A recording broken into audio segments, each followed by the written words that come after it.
Next up, we have the text tool options. I'm going to just point out we have four of them. We have the horizontal type, which types left to right, vertical, which types up and down, and usually right to left. Then we have the horizontal type mask tool.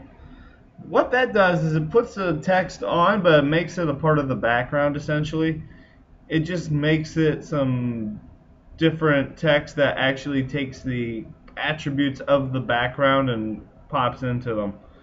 And then the vertical type text does the same thing, only vertical. So I'm going to show you the tools with the horizontal text. I'm just going to type in, this is pink text. I'm just going to go across. First of all, over here, you can see you get to choose the color right here. That's one of the many ways you can choose the color. You could also choose the color over here at the right hand side. But any text after is blue. Very good. Okay, other options. This can help me decide if I want my text to be vertical or horizontal. It just changes it for me. Notice how every time we create a new text box, it becomes a layer. So if I click away, if I go and say, oh, make me a new text box, I have to click away from that layer first. Then I can go create another text layer and say this is a second layer. And click back on the first layer. When you're doing this, again, you can organize it so that the layers show up however. So this text could be in front of this text, which really wouldn't make a difference unless you were trying to scaffold or layer the text. All depends what you're trying to do with it. Up at the top, you have all of your normal text options. I'll go and click into the second layer group and highlight. You have to highlight just like Word.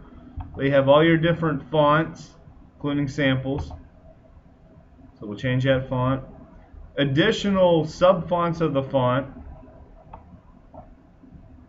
This changes the font size. There's two ways to do that. Type in the number or just change it manually by clicking on these two T's and then just dragging the arrows.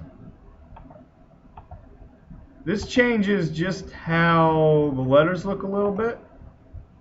Could be a sharper look, crisper look, smooth. Your traditional left align, center, or right align, but now keep in mind it's going to do it to the text box, so you want to be aware of that. I already showed you, here's another way to change the color. You can change it here, or you could change it over here, whichever way works for you. Now it's that dark green. Here's the cool tool. You can change how it arcs. There are different ways that the text can move around the screen. Like I'm going to turn to a flag. And I think that also, let me click away. Okay, it does not do it, does not keep its shape around the layer. That's okay. And this last tool also opens up a sub window tool that has all the text stuff right on it. It has additional stuff.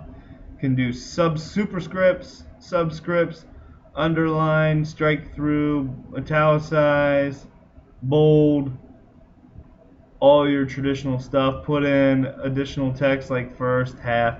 So if you can't find easily what you're looking for, you can always click on this text tool to show it. This says we're done editing with it, or don't save changes. This says save the changes that we made. And then this makes it so it can be 3D. Let's see what it does here. About to create a 3D layer. Would like to switch to a 3D workspace? Yeah, sure. Let's see what happens. So now we're playing in the third dimension. Remember, first dimension is length and height.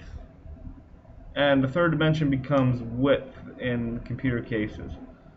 So this makes it where we can look at the text in a third layer and do additional things that are more sophisticated than I want to get to right now. Doesn't mean if you find time at home that you won't be able to mess with this some more. That's the basics of the text tools, and a little more complicated as well.